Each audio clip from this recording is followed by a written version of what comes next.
ஒரு 24 வயது இளைஞன் கடன் மற்றும் பொறுப்புகளால் நொறுங்கி நகரத்திற்கு வந்தான். நாள் முழுவதும் கதவுகளை தட்டினான். ஆனால் எல்லா இடங்களிலும் அவன் நிராகரிக்கப்பட்டான். அப்போது ஒரு வீட்டின் கதவு திறந்தது. அங்கிருந்து அவனது அதிர்ஷ்டம் மாறியது. அங்கு ஒரு பெண் இருந்தாள். அவளது கண்களில் ஆழ்ந்த வலியும் தனிமையும் ஒளிந்திருந்தது. ஆனால் சில மாதங்களுக்கு பிறகு அதே பெண் அவன் முன்னால், நீ இல்லாமல் நான் எப்படி இருப்பேன் என்று சொல்ல ஆரம்பித்தாள். பெங்களூரில் உள்ள ஒரு சிறிய கிராமத்தில் வினீத் குடும்பம் வசித்து வந்தது. குடும்பம் சாதாரணமானது. தாய், தந்தை மற்றும் 2 குழந்தைகள். மூத்த மகன் வினீத் மற்றும் இளைய மகள் நிகிதா. வினீத் குழந்தை பருவத்திலிருந்தே பொறுப்புள்ளவனாக இருந்தான். கிராம பள்ளியில் படித்தான். நண்பர்களுடன் மண்ணில் விளையாடினான். ஆனால் தன் பெற்றோரின் ஆதரவாக இருக்க வேண்டும் என்ற எண்ணம் எப்போதும் அவன் மனதில் இருந்தது.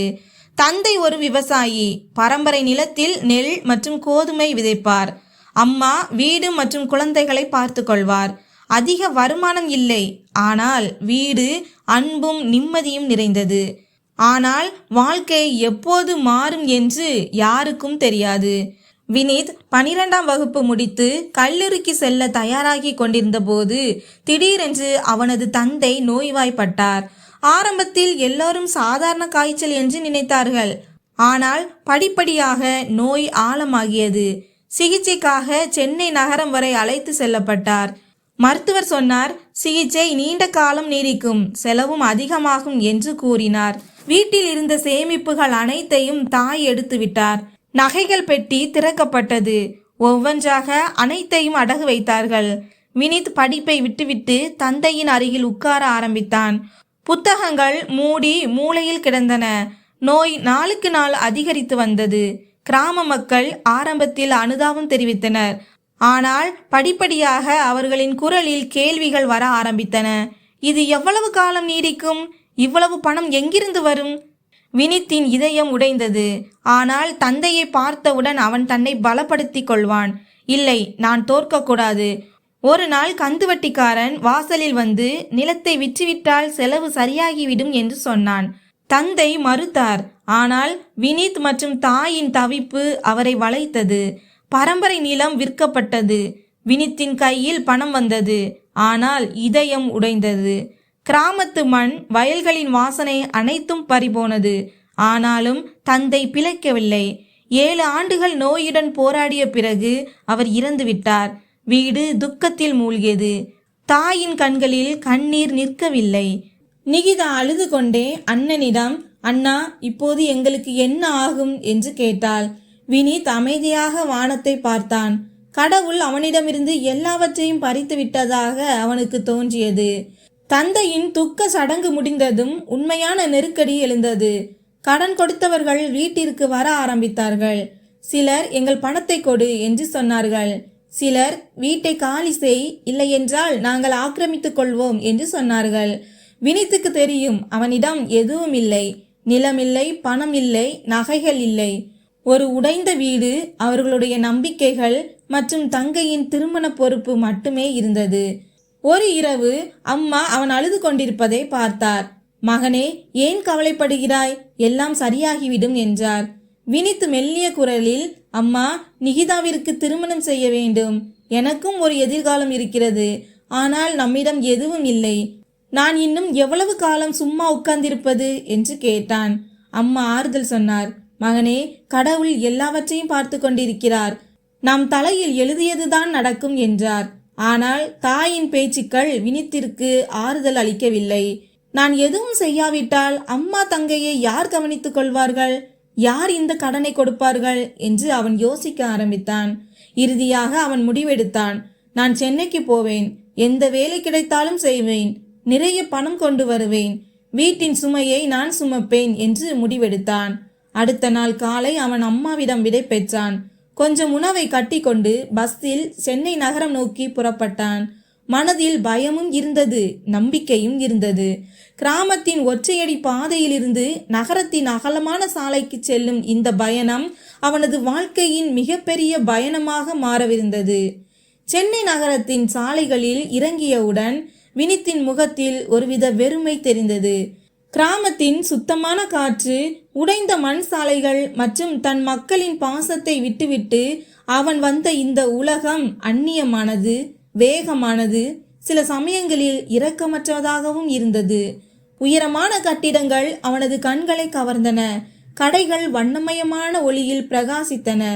மக்கள் ஏதோ ஒரு இலக்கை நோக்கி ஓடுவதைப் போல தோன்றியது. வினித்துக்கு நகரில் தங்க எந்த ஏற்பாடும் செய்யவில்லை. முதலில் வேலை கிடைக்கட்டும், பிறகு தங்குவதை பற்றி யோசிக்கலாம் என்று நினைத்தான். அவனிடம் கொஞ்சம் மீதமான சாப்பாடும் அம்மா கொடுத்த சில ரூபாய்களும் மட்டுமே இருந்தன. ஆனால் அவை மிக விரைவில் குறைந்துவிடும். அவன் நேராக அருகில் இருந்த பேருந்து நிலையத்திலிருந்து வெளியேறி காலனிகளில் நடந்து பெரிய மாளிகைகள் மற்றும் உறுதியான வீடுகள் இருந்த பகுதிகளுக்கு சென்றான். இது போன்ற இடங்களில் வேலைக்காரர்களை வைத்திருக்க வேண்டிய அவசியம் இருக்கும் என்று நினைத்தான். அன்றைய நாள் உற்சாகத்துடன் தொடங்கியது. அவன் ஒவ்வொரு பங்களாவின் கேட் அருகிலும் சென்று தட்டினான். ஒவ்வொரு நபரிடமும் கெஞ்சி தன் குடும்பத்தின் நிலையை சொல்லி வேலை கேட்டான். ஆரம்பத்தில் பலர் கதவுக்கு பின்னால் எட்டி பார்த்துவிட்டு பேசாமல் கதவை மூடிவிட்டனர். சிலர், ஐயா, இங்கே ஏற்கனவே ஆட்கள் இருக்கிறார்கள், எங்களுக்கு யாரும் தேவையில்லை என்று மென்மையான குரலில் சொன்னார்கள். சிலர் சந்தேகத்துடன் இருந்தனர். அந்நியனாக இருக்கிறாய், ஏன் வருகிறாய்? அவர்களுடைய வார்த்தைகளில் குளிர்ந்த இடைவெளி இருந்தது. நகரத்தின் காற்றும் தனக்குள் ஒரு சுவரை எழுப்பி கொண்டதை போல. நாள் முழுவதும் முடிந்து மாலை மங்கலான ஒளி வந்தபோது சோர்வும் விரக்தியும் வினித்தை பற்றி கொண்டன. வயிற்றில் பசி இருந்தது, ஆனால் அதைவிட பயம் இருந்தது. எப்படி தன் தாய் தங்கையின் ஒவ்வொரு கடனையும் அவன் அடைப்பான்? இரவில் தங்கவும் எந்த ஏற்பாடும் இல்லை. நகரத்தின் எந்த நிழலும் அவனுக்கு சொந்தமானதாக தெரியவில்லை. அவன் ஒரு சிறிய மேடையின் அருகில் உட்கார்ந்து மக்களின் உரையாடலை பார்த்தான். ஒரு வீட்டில் திருமணம் நடந்து கொண்டிருந்தது. சிலர் சிறிய குழந்தைகளுடன் சிரித்து கொண்டிருந்தனர். அனைவரின் வாழ்க்கையையும் அவனது பார்வையில் ஒரு திரைப்படத்தை போல இருந்தது. ஆனால் அதில் வினித்தின் கதாபாத்திரம் எங்கே? அடுத்த நாள் அவன் மீண்டும் முயற்சி செய்தான். காலை முதல் மதியம் வரை பல வீடுகளின் கதவுகளை தட்டினான். சிலர் கதவை திறந்தபோது பயத்தில் உள்ளே நுழைந்து எதுவும் சொல்லவில்லை. சிலர், நாங்கள் சேவைக்காக ஆட்களை வைப்பதில்லை, இங்கே நம்பிக்கை தேவை என்று சொன்னார்கள். சிலர் ஒரு பெண்ணின் குரலில், சரி, வேறு எங்கேயாவது போ என்று சொன்னார்கள். ஒவ்வொரு நிராகரிப்புக்கு பிறகும் அவனது காலடிகள் கனமாகின. ஆனால் இதயத்தில் அந்த நம்பிக்கையின் மங்கலான சுடர் இருந்தது. ஒரு இடம் கண்டிப்பாக கிடைக்கும் என்று வினித் நினைத்தான். கடைசியில் ஒரு குடியிருப்பை அவன் பார்த்தான். வெளிப்புற கேட்டில் அழகாக கட்டப்பட்ட ஒரு பெரிய வீடு, வாசலில் காவலாளி, பூக்கள் அலங்காரம் மற்றும் உள்ளே லேசான சலசலப்பு. அவன் அங்கே தட்ட சென்றான். கேட்டில் உட்கார்ந்திருந்த காவலாளி அவனை சுருக்கமான பார்வையுடன் பார்த்து, என்ன வேண்டும் என்று கேட்டார். எனக்கு வேலை வேண்டும் என்று வினித் எளிமையாக பதிலளித்தான். எந்த மாதிரியான வேலையாக இருந்தாலும் சரி, நான் பராமரிப்பு, சமையல், சுத்தம் செய்தல், என்ன வேண்டுமானாலும் செய்வேன். என் வீட்டில் எனக்கு பொறுப்புகள் உள்ளன. தங்கையின் திருமணம் மற்றும் தாயின் பாதுகாப்பு. தயவு செய்து உதவுங்கள் என்றான். காவலாளி அவனை ஒரு நிமிடம் பார்த்தார். பிறகு கதவை திறந்தார். முழு வீட்டின் பிரதான கதவை அல்ல, உள்ளே இருந்து யாராவது வெளியே பார்க்கும்படி மட்டும். அங்கிருந்து ஒரு பெண் வந்தாள். நடுத்தர வயதுடையவள். முகத்தில் சோர்வு இருந்தது, ஆனால் கண்களில் ஒருவித விசித்திரமான வலிமையும் இருந்தது. அவள் இந்த குடியிருப்பின் பிரபலமான முகங்களில் ஒருவரான ரஞ்சி தேவி. அவள்தான் வீட்டின் உரிமையாளர். அவளுடைய முகத்தில் இன்று கூட மாற்றம் தெளிவாக தெரிந்தது. அவளுடைய கணவரின் நோய் அவளை உள்ளுக்குள் பலவீனப்படுத்தி இருந்தது. ஆனால் வெளிப்புறமாக அவள் பலமாக தெரிந்தாள். ரஞ்சி தேவி கதவுக்கு பின்னால் எட்டி பார்த்து, நீ யார், என்ன வேலை தேடுகிறாய் என்று கேட்டாள். வினித் தன் முழு நிலையையும் விளக்கினான்.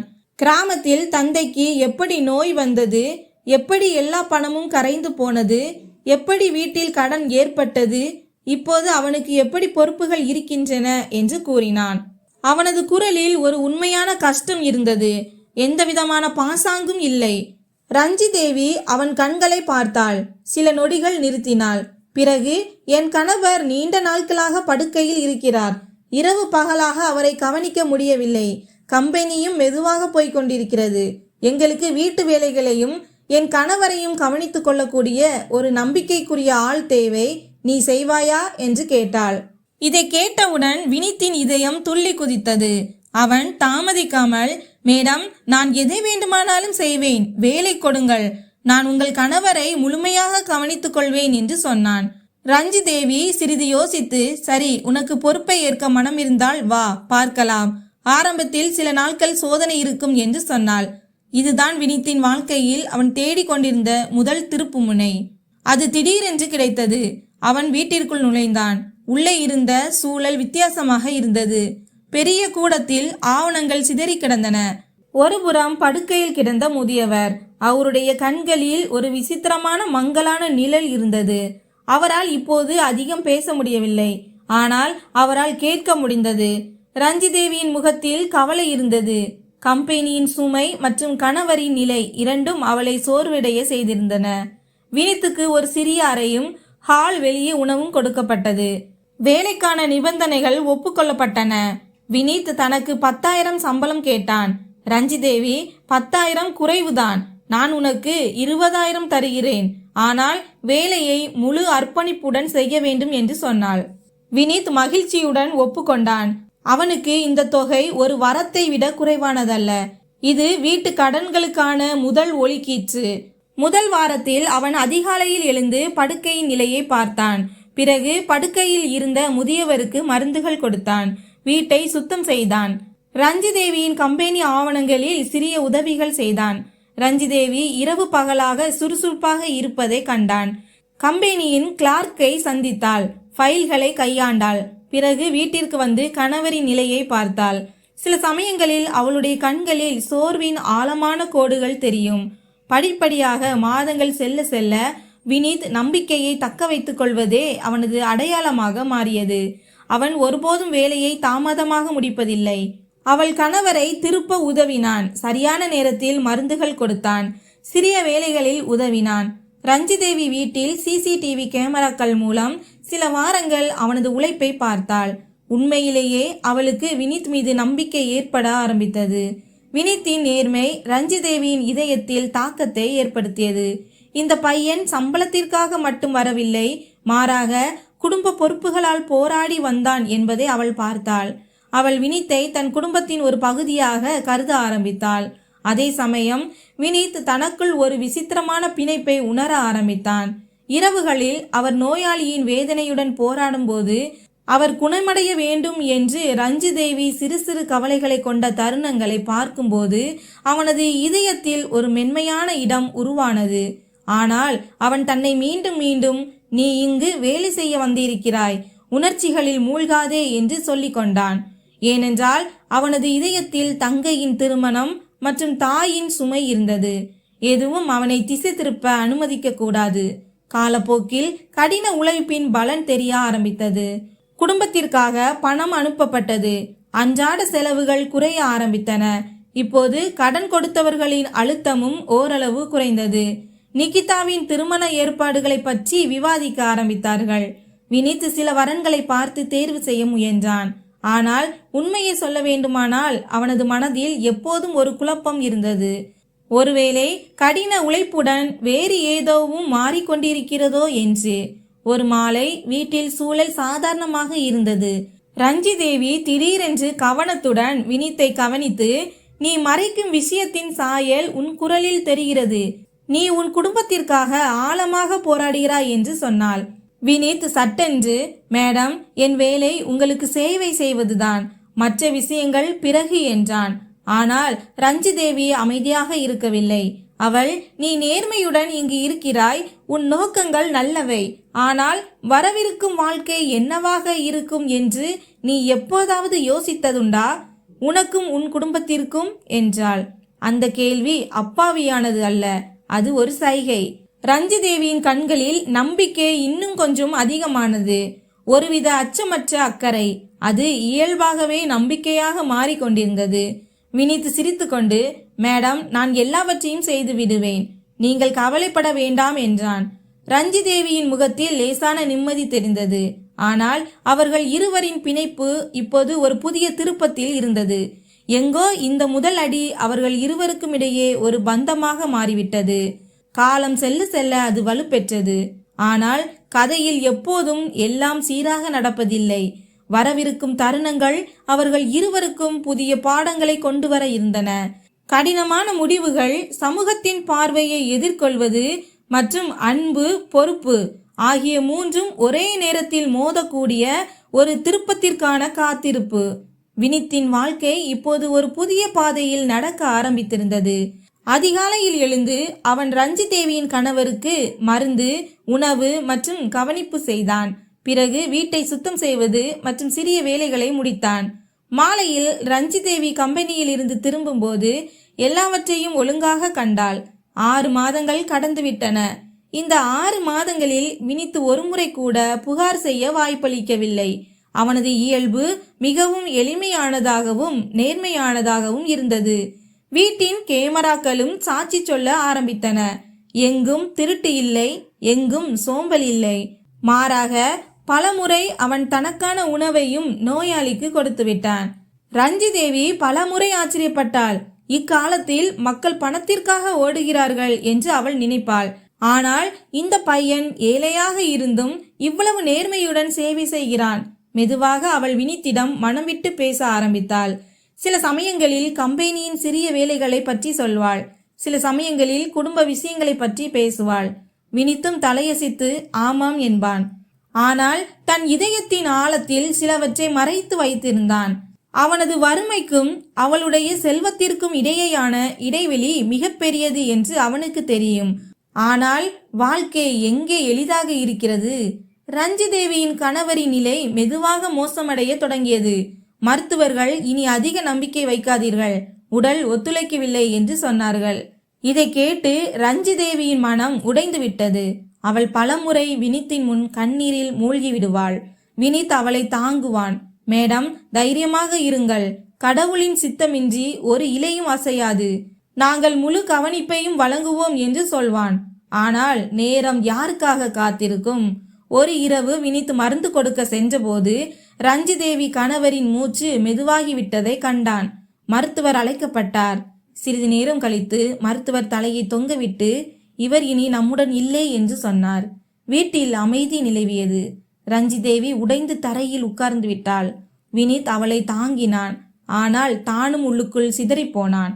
ஏனென்றால் அவன் வந்த வேலை இப்போது முடிந்துவிட்டது. அடுத்த நாள் துக்க சபை நடந்தது. உறவினர்கள் வந்தார்கள். அழுகை, புலம்பல் நடந்தது. அனைவரும் தங்கள் கடமையை நிறைவேற்றிவிட்டு திரும்பி சென்றார்கள். ஆனால் கூட்டம் குறைந்தபோது வீட்டில் 3 பேர் மட்டுமே இருந்தனர். ரஞ்சி தேவி, வினித் மற்றும் தனிமை. துக்க சபை முடிந்து 3 நாட்களுக்கு பிறகு வினித் தன் சிறிய உடைமைகளை கட்ட ஆரம்பித்தான். இனி இங்கு இருந்து என்ன பயன்? வேலை எதற்காக கிடைத்ததோ அது முடிந்துவிட்டது என்று யோசித்தான். அவன் வெளியே செல்ல ஆரம்பித்த போது திடீரென்று பின்னால் இருந்து ஒரு குரல் வந்தது, வினித் என்று. அவன் பின்னால் திரும்பி பார்த்தான். ரஞ்சி தேவி நின்று கொண்டிருந்தாள். கண்கள் சிவந்து போயிருந்தன. முகத்தில் சோகம் இருந்தது. அவள் ஓடி வந்து வினித்தின் கையை பிடித்து கொண்டாள். நீ எங்கே போகிறாய்? வினித் தலையை குனிந்து, மேடம், நீங்கள் என்னை என்ன வேலைக்காக வைத்திருந்தீர்களோ அது இப்போது முடிந்துவிட்டது.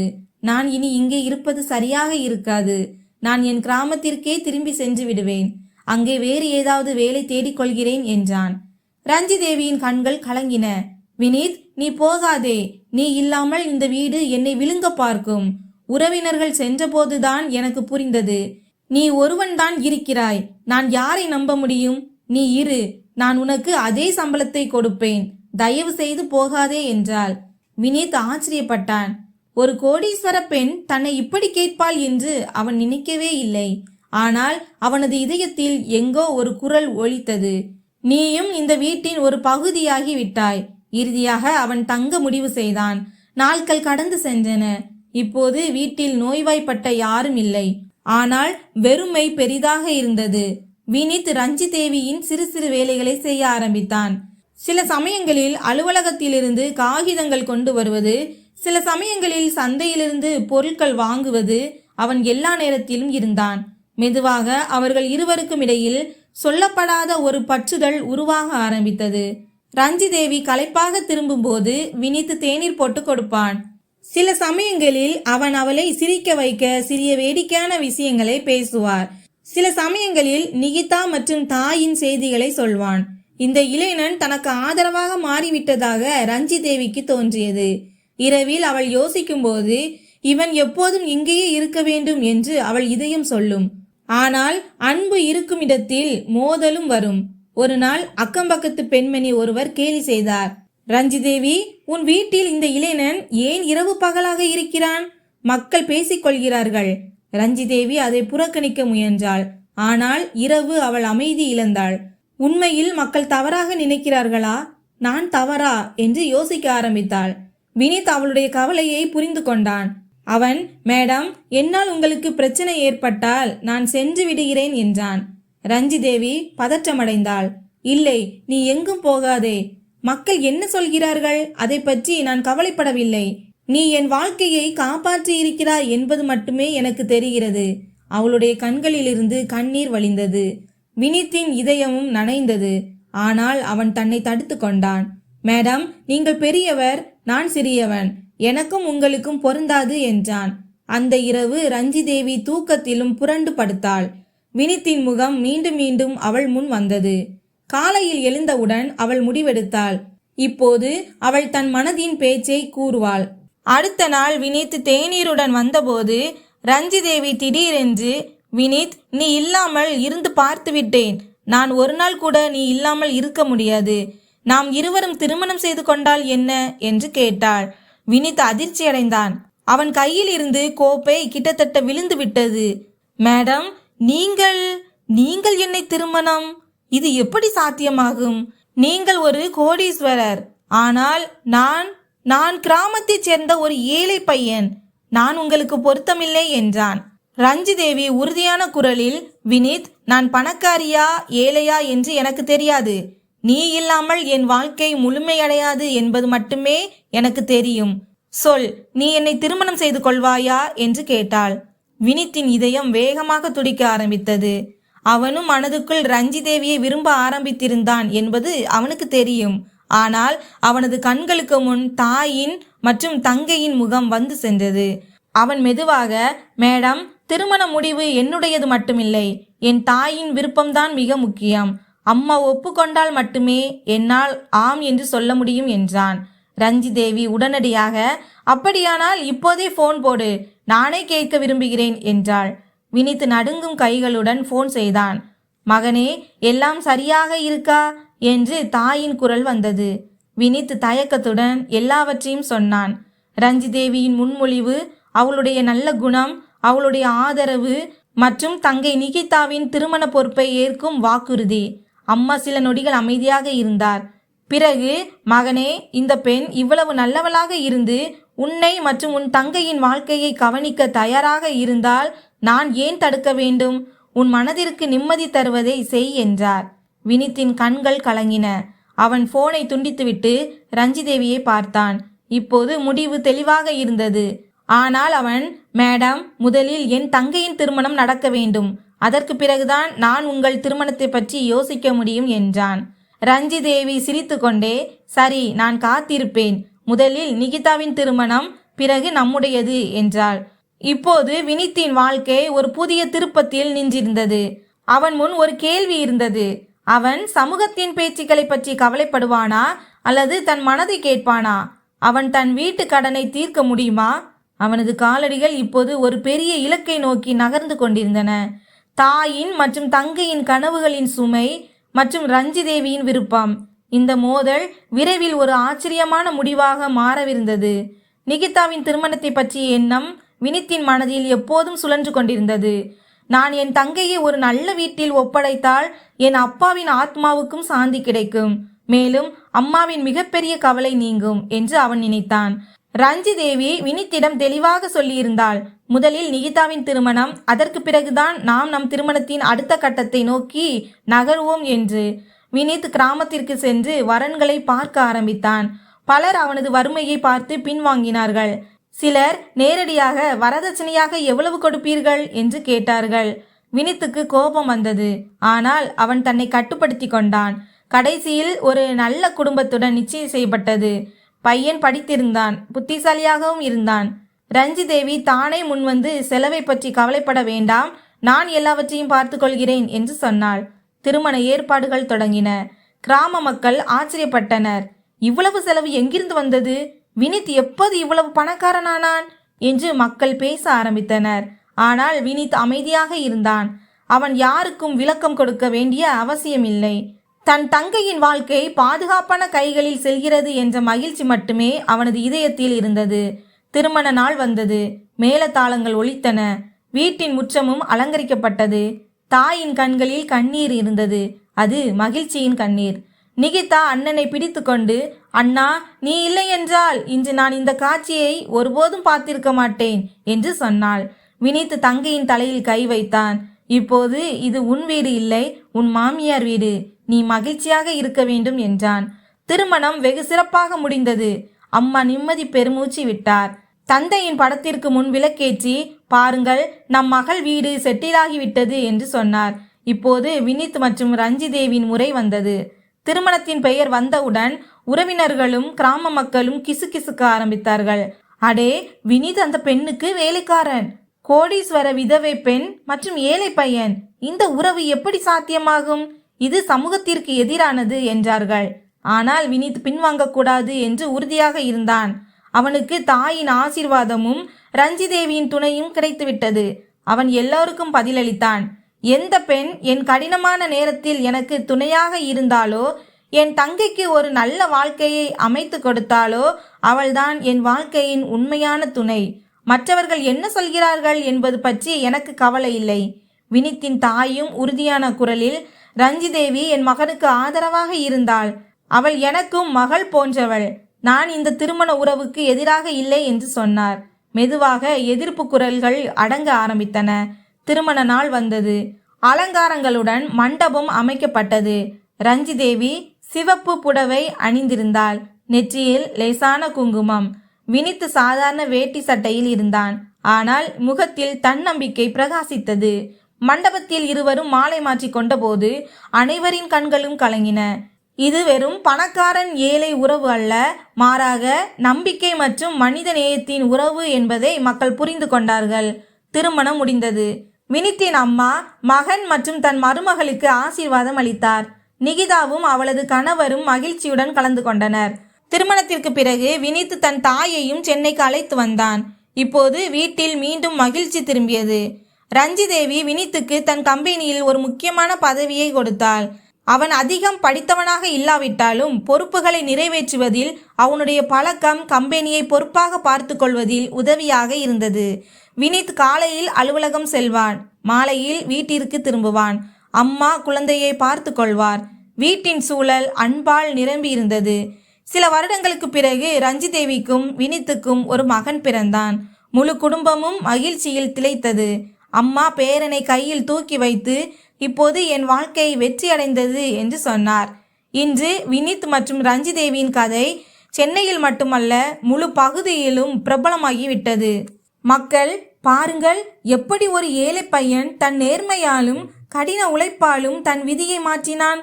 பணம் மட்டுமே எல்லாம் அல்ல, மனித நேயம்தான் மிகப்பெரிய செல்வம் என்று சொல்கிறார்கள்.